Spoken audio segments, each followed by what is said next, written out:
আপনি ডায়াবেটিস মুক্ত থাকবেন না। এর অর্থ হলো আমি দেখেছি বাংলাদেশের যত ডায়াবেটিস রোগীরা ডক্টরের শরণাপন্ন হন, প্রতিটা রোগীর ক্ষেত্রে 20-22 কিন্তু ডায়াবেটিক থাকে। এই 20-22 ডায়াবেটিস হঠাৎ করে তার হয় না, সে তখনই বুঝতে পারে যখন সে পরিপূর্ণ একজন ডায়াবেটিক রোগে আক্রান্ত হয়ে যায়। এখন প্রশ্ন হলো, পরিপূর্ণভাবে একজন ডিএন পেশেন্ট আক্রান্ত হতে প্রায় 2-3 বছর লেগে যেতে পারে, এমনকি বেশি লেগে যেতে পারে। আমাদের মূল স্লোগানটা একটা, সুস্থ থাকা অবস্থায় বছরে 2 থেকে 3 বার সুগার টেস্ট করবেন, ডায়াবেটিস মুক্ত জীবন করবেন। আপনি যদি বছরে 2 বার ডায়াবেটিস টেস্ট করেন, একটা সুগার টেস্ট করেন, এত জটিলতার মাঝে নয়। আপনি রাস্তা দিয়ে হাঁটছেন, তখন আপনি কোনো ডায়াবেটিস পরিমাপ করে সেখানে আপনি জেনে দেন আপনার ডায়াবেটিসের পয়েন্টটা কত, তাহলেই আপনি বুঝতে পারবেন। যদি দেখা যায় আপনার রেঞ্জটা বেশি, তাহলে কোনো একজন বিশেষজ্ঞ ডক্টর অথবা পুষ্টিবিদের পরামর্শের মাধ্যমে আপনি খুব সহজেই এই ডায়াবেটিসকে নিরাময় করতে পারেন।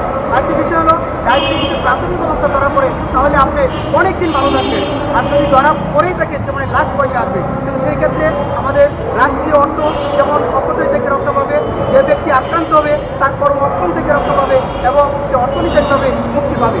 আমাদের মূল স্লোগান একটাই, এর সচেতন সোসাইটি দীর্ঘদিন ধরে আমাদের যে ডায়াবেটিস সহ কিডনি, যক্ষ্মা এবং আমাদের যে জটিল রোগগুলি রয়েছে অধিকাংশ রোগ আমি জানি আমাদের যে ডক্টর যারা উপস্থিত আছেন তারা এই বিষয়ে বলবেন। আমার মনে হয় জনস্বাস্থ্যবিদ হিসাবে আমি দেখেছি এবং আমার অনেকদিন ধরে আমার এই অভিজ্ঞতা থেকে আমি একটাই কথা বলবো, অনেক রোগ আছে যে রোগগুলির মাধ্যমে আমরা যদি সচেতন হই, শুধুমাত্র সচেতনতাই পারে অনেক রোগ থেকে নিজেকে মুক্ত করতে। আজকে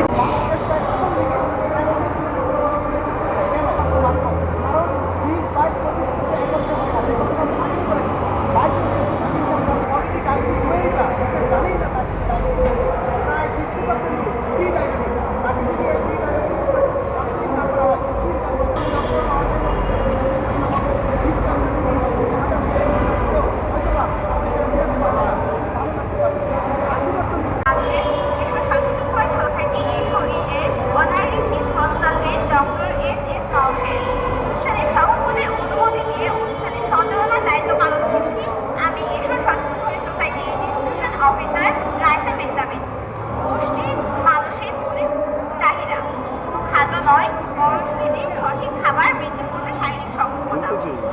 প্রথমে সংক্ষিপ্ত সমাজ কল্যাণ কর্মকর্তা শিরিন আক্তার। সেখানে কি রাসায়নিক করে কি